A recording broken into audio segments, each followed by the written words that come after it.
It's very far above my expectation. Show the customers what we can do with our product.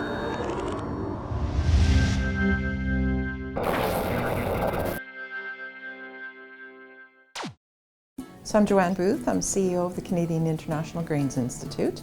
I've been here now at Cigi for a year, and prior to that I was in the Senate of Canada, and prior to that I was president of the Canola Council of Canada. Coming into Cigi, I think for me what was important was learning about wheat and the entire process from the mill through to the flour stage and then the end-use products, and understanding that. Cigi has an incredible reputation out there, and there's a reason for it, and it's the staff and their knowledge and their expertise. And so for me that was really important, is to understand that and to be able to see that in action.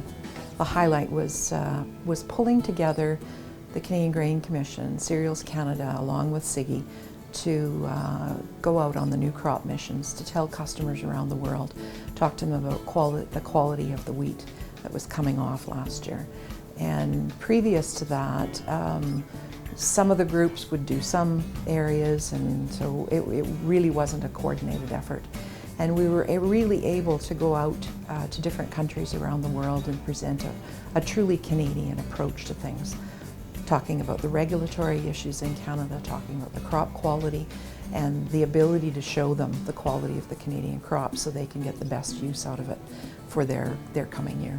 So right now the Cigi staff are taking a look at our new crop assessment, our harvest assessment, and what that entails is taking a look at wheat from across Western Canada, wheat samples, and taking it all the way from milling through to end use.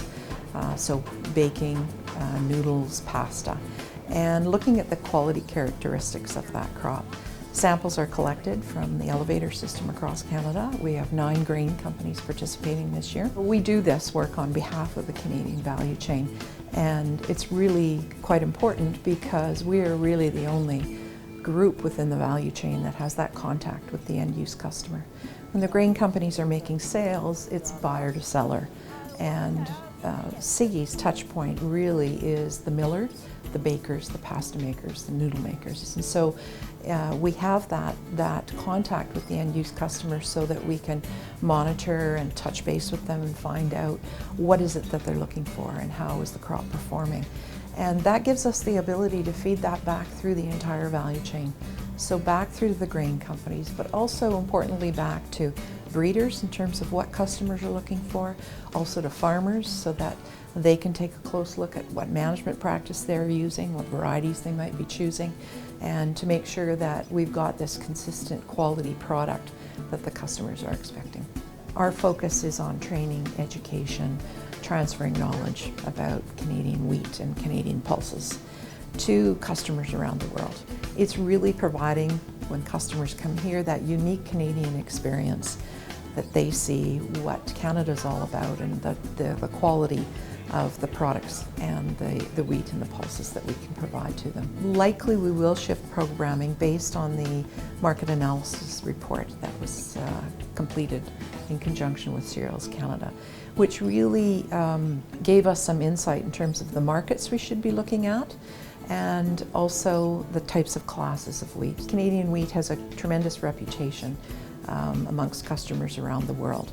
We want to maintain that for CWRS and for CWAD. But if we're going to look at other classes, we need to make really sure that that we're not just going to be a Me Too product out there, because it's going to be difficult for us to compete just on price, because there are other customers that have freight advantages that we don't. And so taking a look at the different classes that we have, things like CPS wheat or soft white wheat, we're going to spend some time taking a look at where's the best opportunities for those classes to go, and how do we make sure that we're providing as much profit to the value chain all the way through to the grower. So at the end of the day, the grower's going to make money.